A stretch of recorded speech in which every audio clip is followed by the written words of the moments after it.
discovering God's purpose and plan for your life. I told you that there are stages to these things. The first stage is when you give your life to Christ. When you give your life to Christ, there is a general purpose for everybody. What's that purpose? Is the reconciliation, the ministry of reconciliation. But when you join in more, there is something deeper than just reconciliation. Everybody now begin to have their own specifics. So some of you, the reason why God created you, placed medical abilities in you, is because God knows that He will need men to stand in hospitals, stand in those corridors of power. So that, do you understand? I was telling my mom one day, I think I spoke in church, that you know that as a medical person, for everybody that passed through you, that you are touching them, is called laying of hands. For everybody in the hospital that you are dressing, is laying of hands. It's not until you tell them, can I pray for you, and touch their head, you already have access to their body. You can channel the power of God into them through your mind. That is why we learn meditation. We learn how to release God's power. So you are with them in the hospital. This person, we have applied all medical things. He has just 4 hours to die. Or he has just maybe 3 days to die. You know it has been medically approved. And you are the next person to go and dress him. One of the things you do is that before you approach the hospital, you do it like Jesus. Because that's one thing many of us don't know. You see, the advantage sometimes of knowing that you are going to confront an infirmity is that you can pray like Jesus. So if you see there's certain infirmity Jesus want to confront, the Bible says that He prayed all night. Jesus spent time in the night praying. It's not as if He's generating fresh power, but what that all-night prayer is doing to Him is giving Him faith. Are you getting releasing compassion in His heart? Generating momentum. Then you wake up in the next morning and it's your time. This guy has just 2 more days, and you go there, and as you are dressing his wound in your mind, how are you doing? How are you fine? I'm fine. You are saying, you shall not die.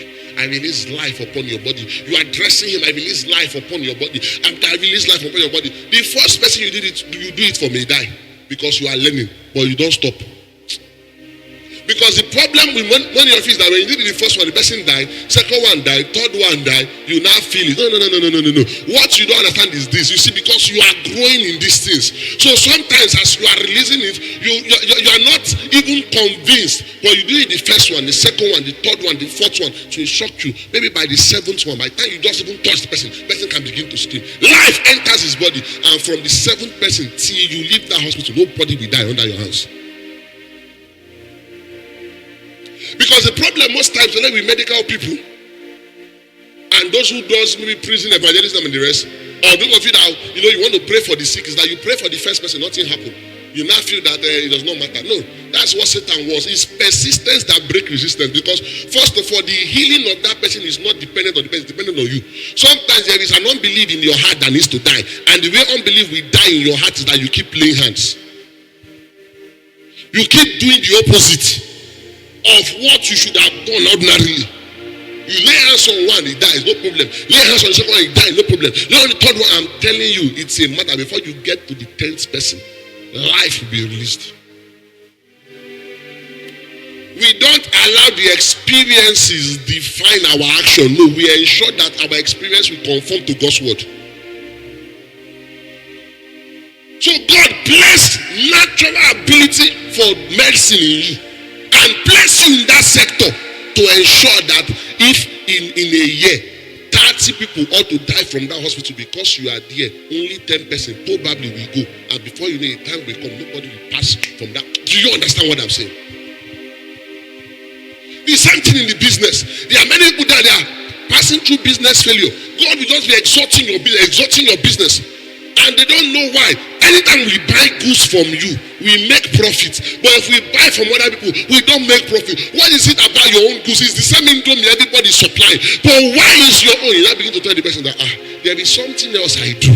Can you come to the church? Come and hear my pastor. When they hear your pastor, they say, hey, well, he preaches like it's not beyond what you are hearing. Now come. Then you now begin to talk to them. Before you know, they join the church. Do you understand what I'm saying?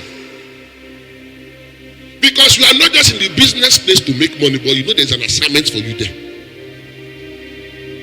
You know there are many people that will never come to church, but they will come to hospital if they are sick. There are many people that will never come to church, they will come and meet you to buy something from you. I've told you how I've met great men who just because they want to register company, CAC ministry, that's how we connected. Some of them, because they have law cases, we connected. From there, you are a man of God, please, I have this problem. Can you pray for me? They are not coming to me because they knew me that I was a man of God. They are coming to me because they had legal issues. So that is when the work you are doing for your father-in-law, now in quote, you know I'm using scriptures, I'm using symbolism. The work you are doing, the business you are doing, the career path you are pursuing is now being factored into what God will have you do. That is only when it becomes profitable. But if it's just money you are pursuing, I'm telling you, you are lost. What we are going to pray, some of you already know what you are doing, but you're on crossroads. You don't know the next steps to take. What you need now is wisdom.